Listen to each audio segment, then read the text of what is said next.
Hello, guys, and welcome back to WagerTalk TV. My name is Andrew McInnis, joined by Dave Cokin. This is the KBO betting show.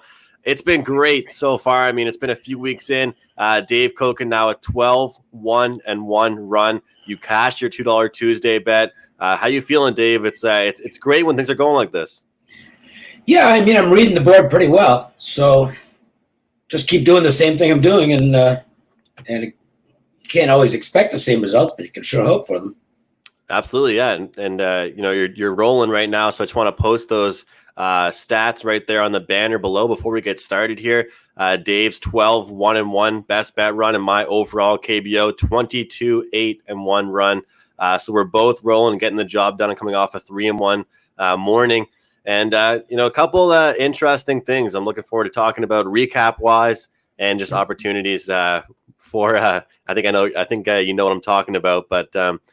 And some good games and good opportunities. So I just want to say to all of you guys in the chat box, I was clicking on the video, earlier, about a half an hour ago or an hour. I saw a few guys waiting.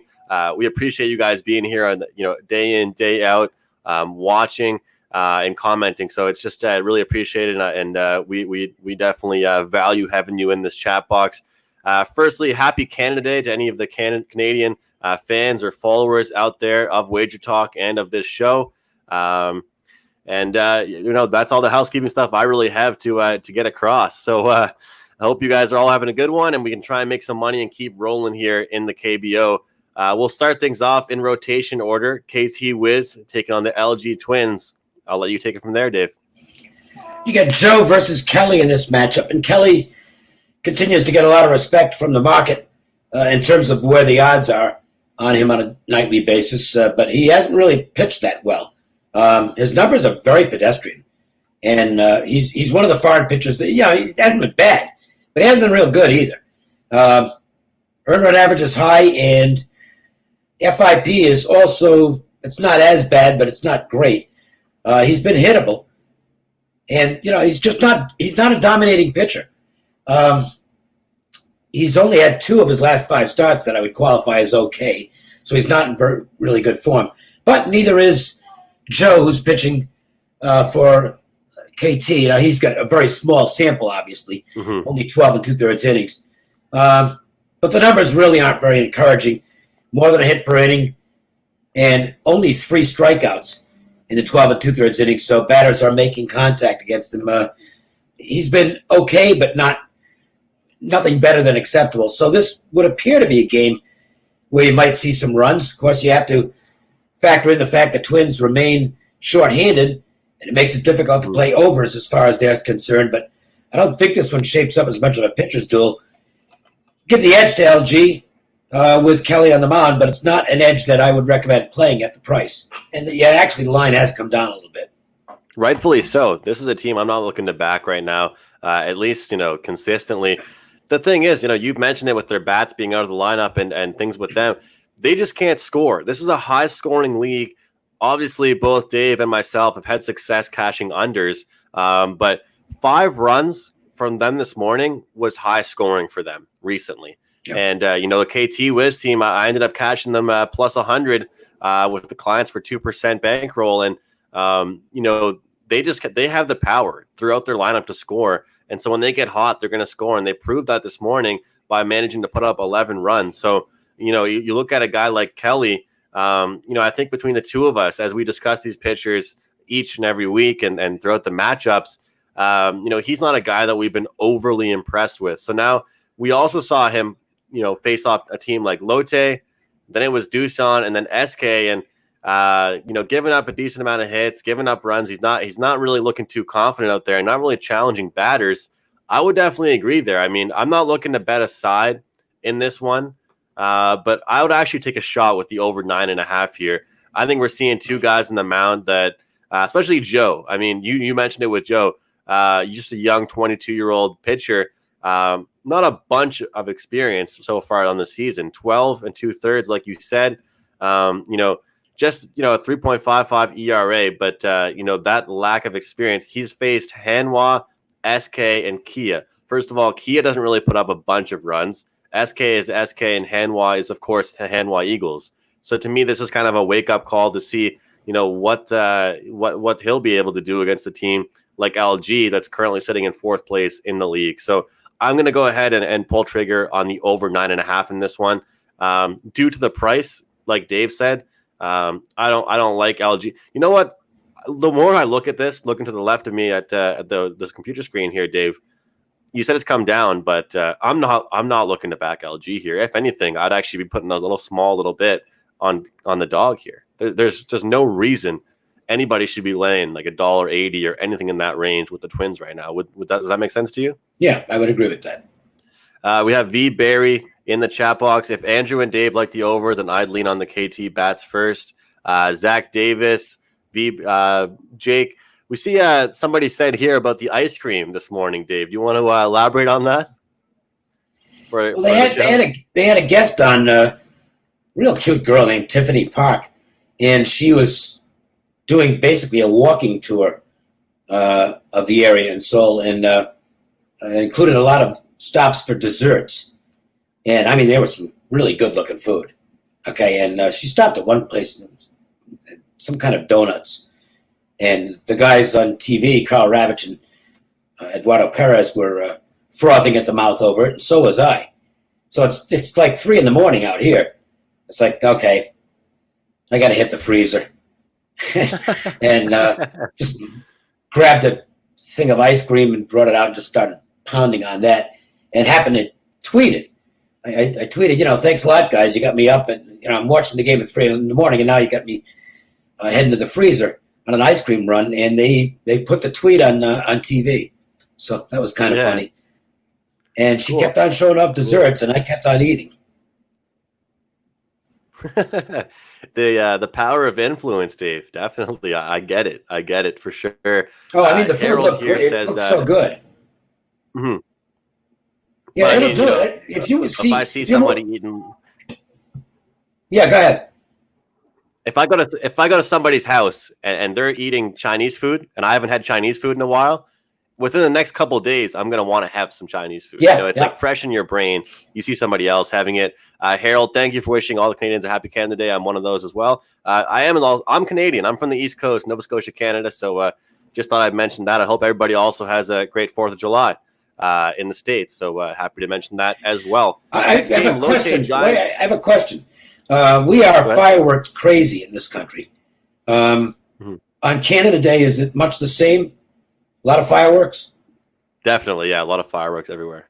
I don't know if it's as crazy as parts of the States are with the fireworks, but I wish they'd lay off it here in neighborhoods. Not because I'm against fireworks, but it drives the dogs nuts.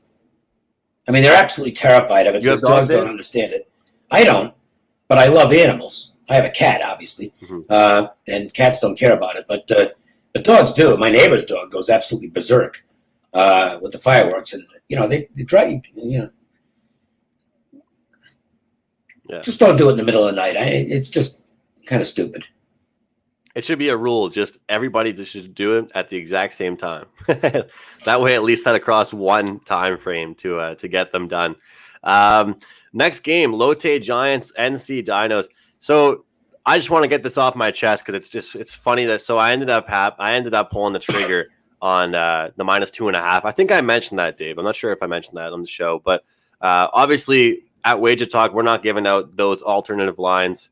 I haven't done that at all quite yet, but as everyone knows, I had a big play on them in the game 1, and then of course they go out with Coup, which cashed Dave's under on that game for his $2 Tuesday play, and they just have a dominant victory. So I ended up cashing a -2.5 ticket here with NC, and they completely did exactly what they had to do. Number one, they got the bats going, and number two, they just shut it down. I mean, Coup is unbelievable. He's a bet on every single time, and we talk about in the MLB how from one pitcher to the next throughout a lineup, how much it's really going to change the odds. Well, I think it's really starting to make a case for why we see that with Coup, Dave. He's been outstanding. You could argue he's the MVP in the league.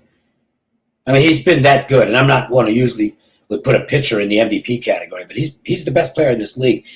And the Dinos really didn't hit much last night. They give him credit. They made the most of their hits. I think they only had like 6 hits in the ball game, but just about everybody they got on base scored. They got the 4-run outburst in the fourth inning, and then they got 2 later on in the seventh inning. So actually, Lotte got some good pitching in that game. They just weren't able to get much offense themselves, and the Dinos did what the Dinos do, which is they made the most of what they put together offensively. Tonight, they figured to have some troubles offensively because they're facing Dan Straley, who's been really good for the Giants. The bad news is, as far as Straley's concerned, he doesn't get much run support, and he's just got a really odd record. Despite he's 10 starts in, and he's only had 3 decisions, 1 win and 2 losses.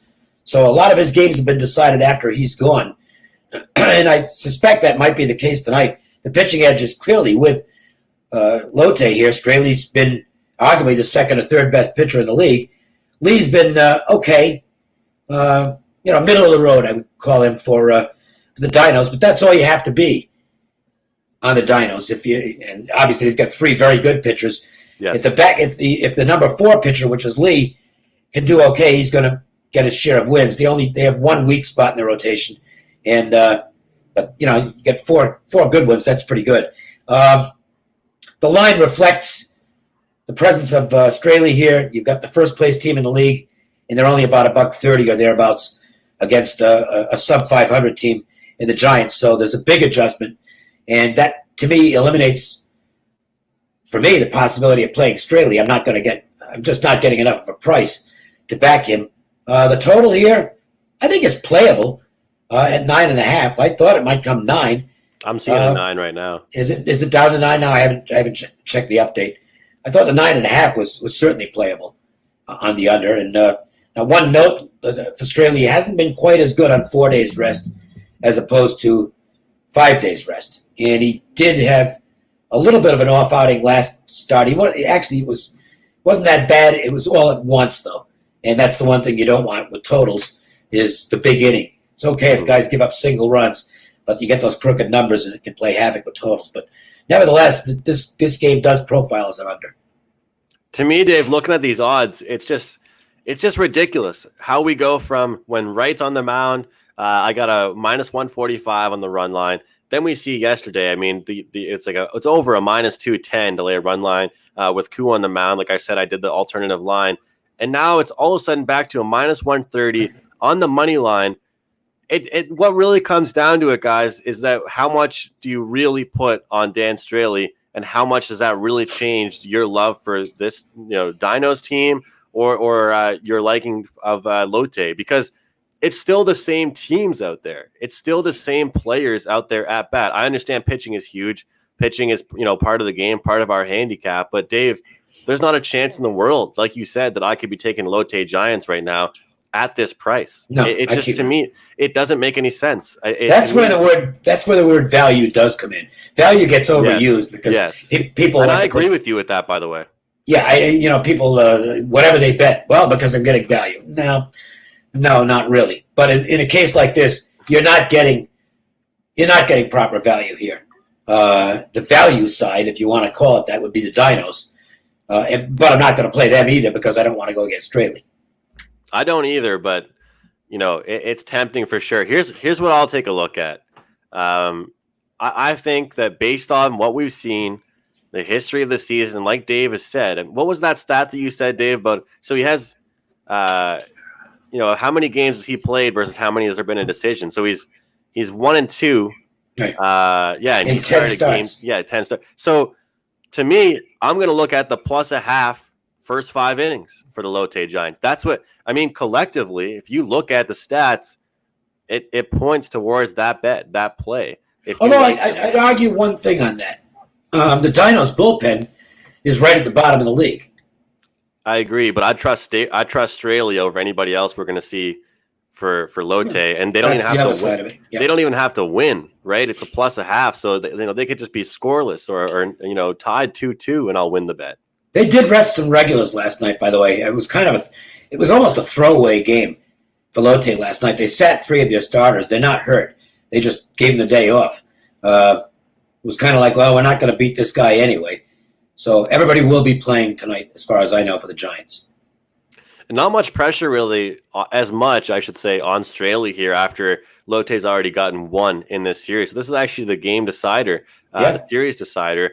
And, I think he's more than capable of doing it. But it's like you said, they have to get the run support. And we saw they can score. I think they got 10 runs 2 days ago.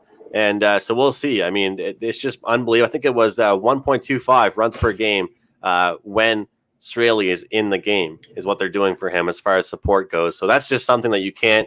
I mean, if you're players I would be walking up to Dan and saying, "Hey, sorry, man, like I'm having a bad game whenever you're in for some reason." I remember Marcus Stroman when he played for the Blue Jays. He had one of the worst ERAs as a pitcher on the team through the lineup. And I'm a Jays fan, and he kept on winning.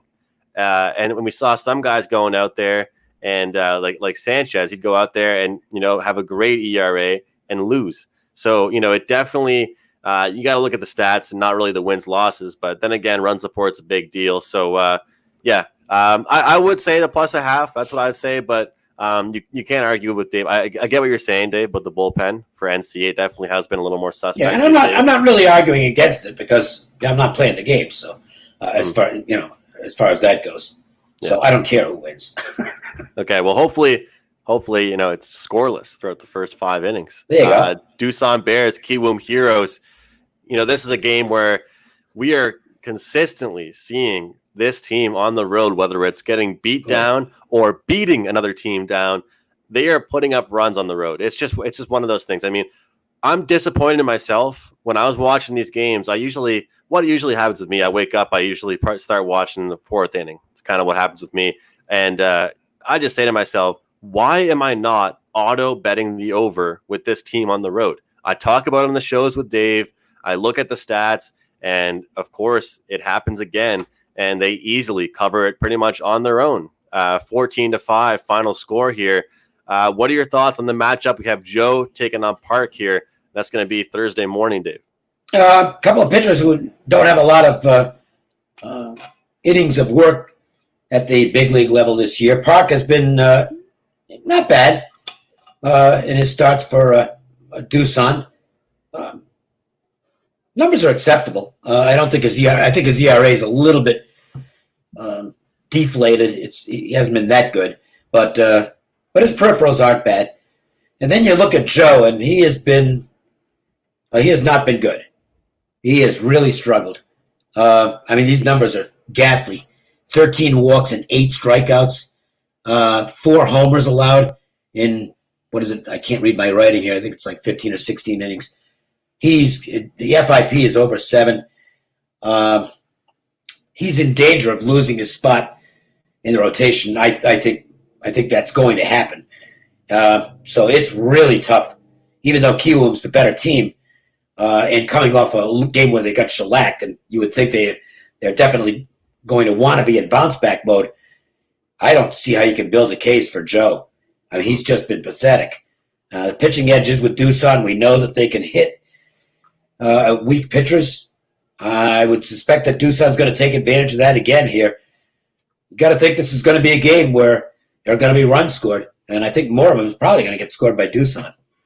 I tend to agree as well. I like the pitching matchup. I'm not overly in love with it, but I think that you look at what you've seen. Like you said, the sample size isn't huge for either of these guys, but what we've seen from Park versus what we've seen from Joe, especially his last outing coming against Kia, couple home runs given up, 6 earned runs on the outing. Not really a guy I'm trying to back, and the scoring power is just there for Doosan. We saw Kiwoom get some runs and produce and put up a decent number there in game 1. But based off what we saw from Doosan, their bats are lively, and now they have a stronger pitcher. And I'm impressed with this price. I think this price just it's too good to be true for this Doosan team with the pitcher they have in hand, and I like it. So I like Doosan here as well. I want to mention something, and this is kind of out of character for me. I don't usually say stuff like this, but I had a comment on the YouTube video from yesterday, and somebody was pretty much they were angry about the first 5 play that I gave out for Kiwoom this morning. Not to feed into it and to feed into that energy too much, but to be honest with you, I went 3-1 this morning. It's been an absolute killer of a run. and somebody feels the need to comment about how trash my pick was on Kiwoom first 5 innings. I don't have time for that. I mean, all of you guys in the chat box seem like great fellas.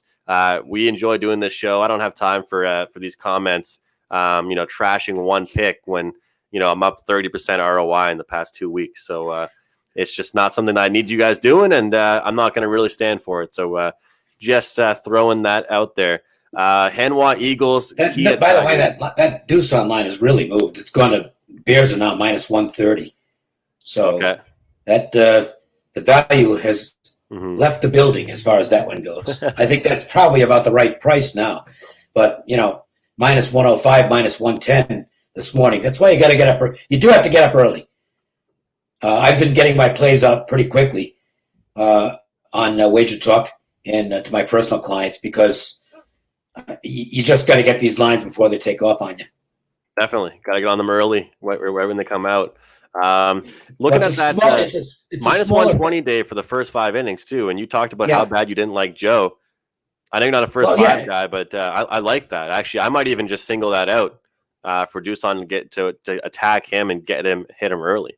Yeah, and by the way, the thing on KBO and why you need to play early, it's not like the NFL where the market's enormous, and you might be able to get a better line early. In KBO, these lines are going to move quickly, and I'm not saying this is a brag type thing, but because it's a small market and I'm on the run I'm on, when I post my plays at WagerTalk, the lines are taking off like within 5 minutes because people are buying the games, and there've been a lot of people buying.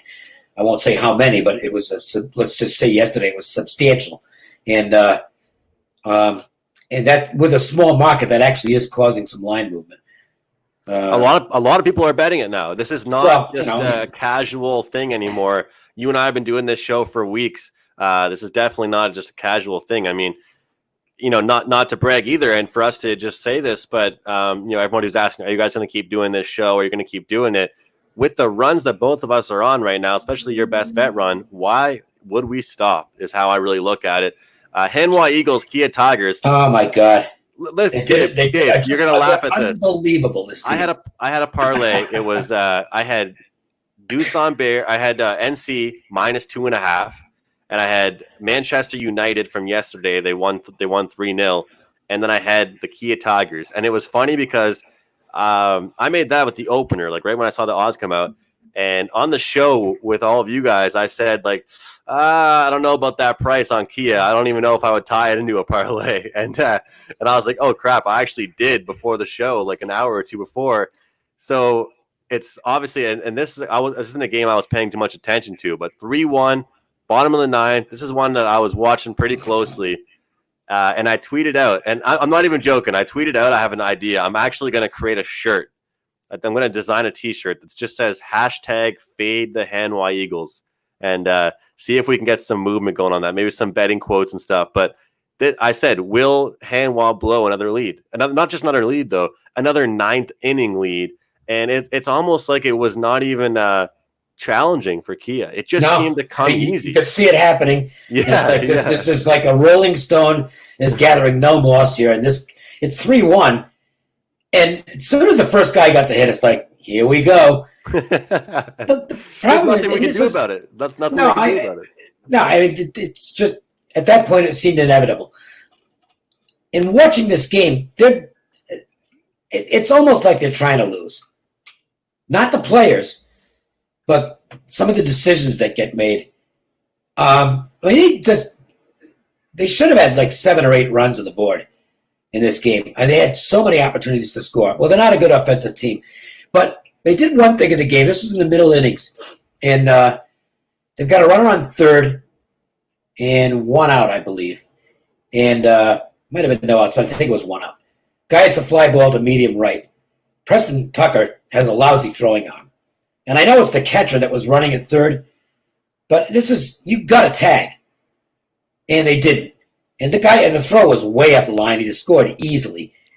And Eduardo Perez said it on TV. They were in the middle of doing the dessert stuff, I think, with Tiffany Park, and he just broke in and said, and he was talking about how bad that was on Hanwha's part. And I'm saying the same thing at home. It's just like, it's just terrible baseball. Mm-hmm.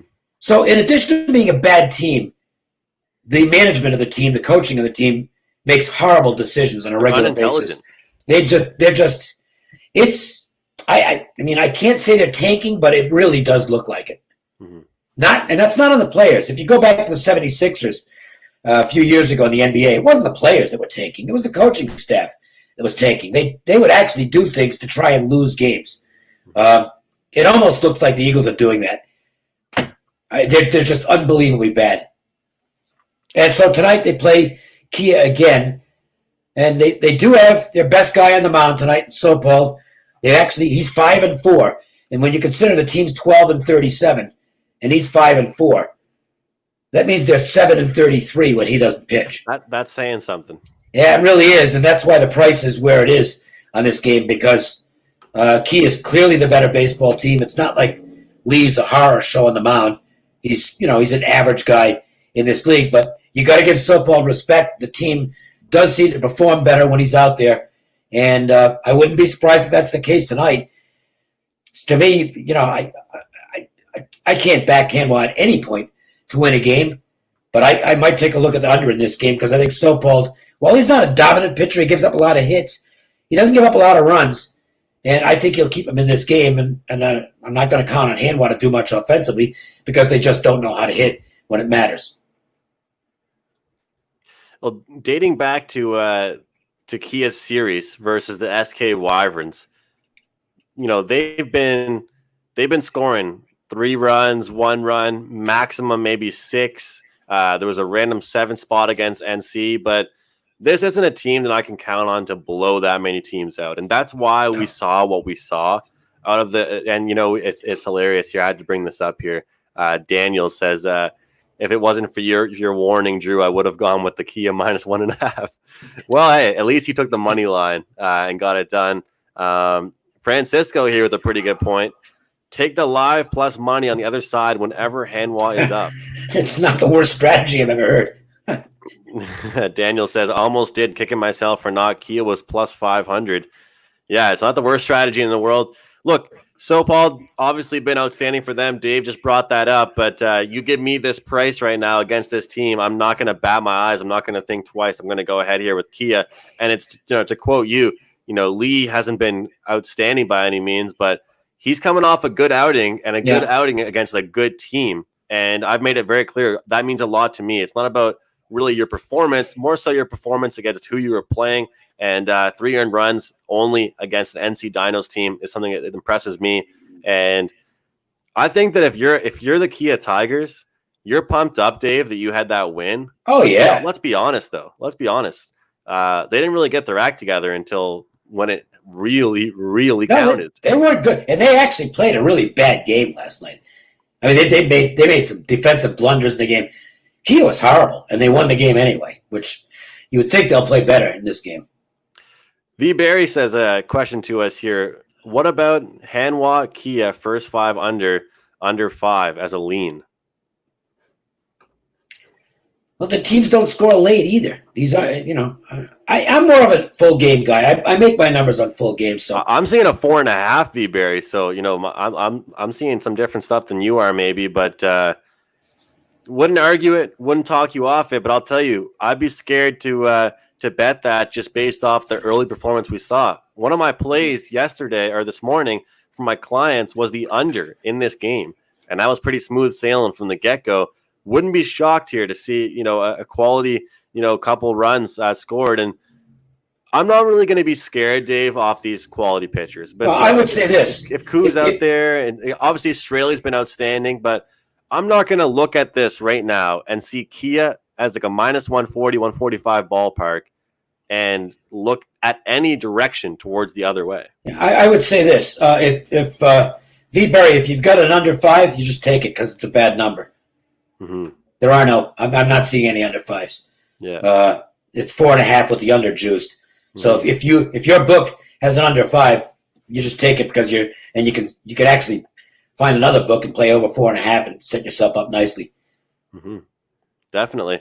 SK Wyverns, Samsung Lions. This is one here that I feel bad for doing this. I tweeted this out actually after following the show yesterday. I had actually a change of heart for my first 5-inning total. I ended up going over the 4.5 versus the under, which I talked about. And I just looked at it and I had a feeling, that we were going to see something. I've been the biggest supporter of Moon, but, I just saw the fact that I would think maybe we'll see something early. We'll see a slip up maybe or something. And Samsung got at him, a little bit early, nothing crazy. And they were able to just get over. I won by a half run, got to 5. And, that really, let's be honest, Dave, when you're hot, sometimes those are the bounces that you get. Yeah, and, sure. I had the over 4.5 and it landed on 5. But Samsung as a team overall, I've been cashing under tickets for a full game. We see another under cash with them here, Dave, in the game this morning. What are your thoughts on this one here as we approach tomorrow's game with Wante in on the mound for Samsung, a team that's been under quite a bit, and this is a guy coming off an outstanding effort against Lotte Giants. And Lee's coming off an even better effort because he had a no-hitter for 6 innings in his last start, and then they took him out of the game at that point. That's a pretty good present form barometer. So Dave, why no 8.5 here?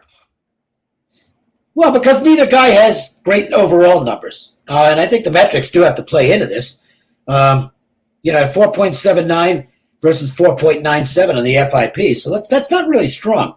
And is it going to 9.5? Let me check my screen because I saw 9 this morning, which I thought was the right number in the game. My book is shaded towards the under. Let's see if I can get this mouse to work properly. I'm at an odd angle here. No, actually, it's gone to 8.5. I'm seeing 8.5 across the board now. Mm-hmm. So the under did get hit on this game. I'm not surprised with the two pitchers' current form. And considering SK can't score and Samsung is not an offensive juggernaut by any means, that seems to make some sense. I think the 8.5, I think, actually is a little low. I would not play. I don't like under 8.5 in this league anyway. Mm-hmm. And at 8.5, I'd look at the over.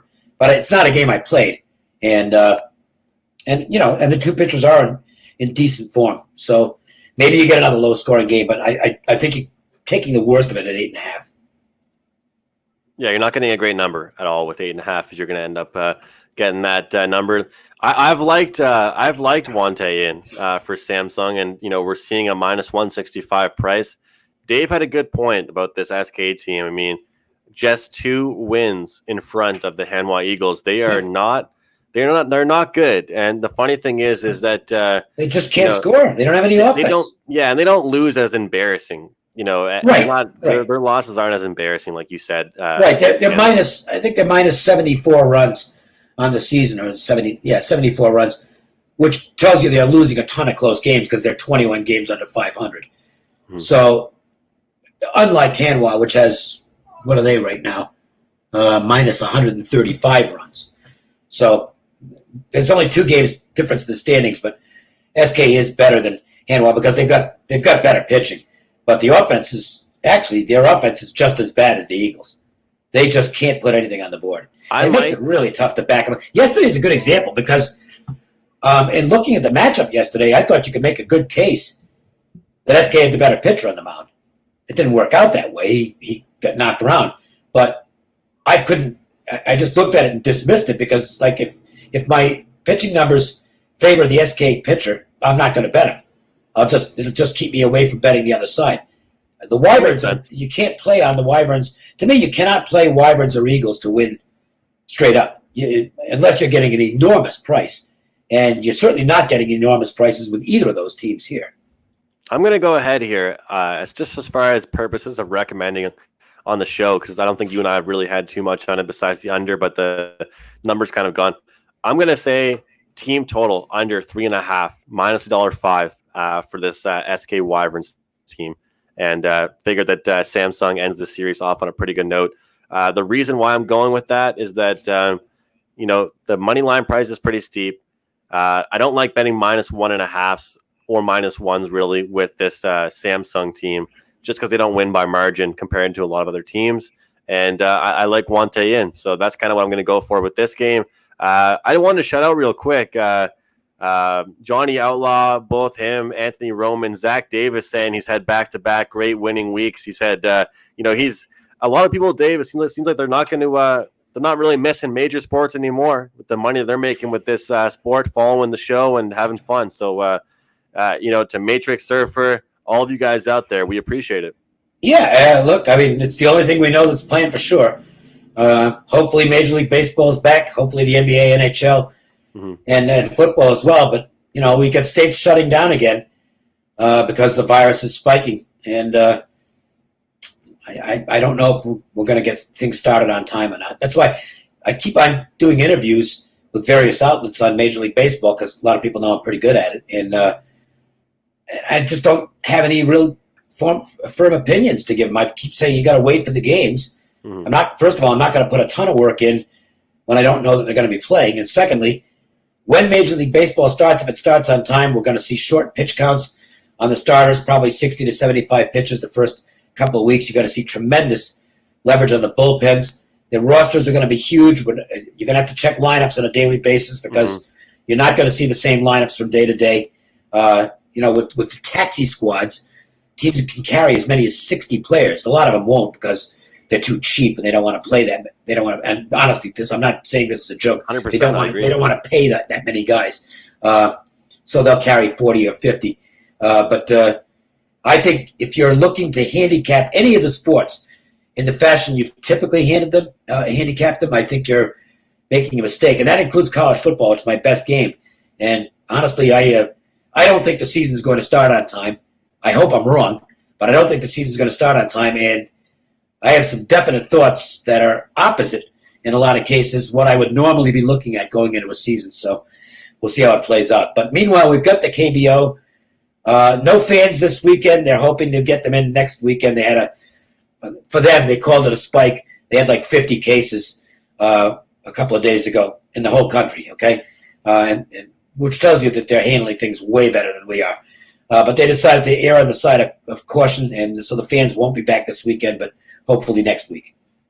All right, this is the KBO betting show for Wednesday, July 1st, Canada Day. Happy Canada Day to all of you out there once again. We'll see you tomorrow at 4 p.m. Eastern time for our usual start time. Grab a package from Dave over at WagerTalk.com or myself at WagerTalk.com, and we'll try and keep rolling. It's been fun in the KBO, but like Dave tells me, we don't dwell on losses. We don't want to celebrate wins too much. We'll keep things going day by day.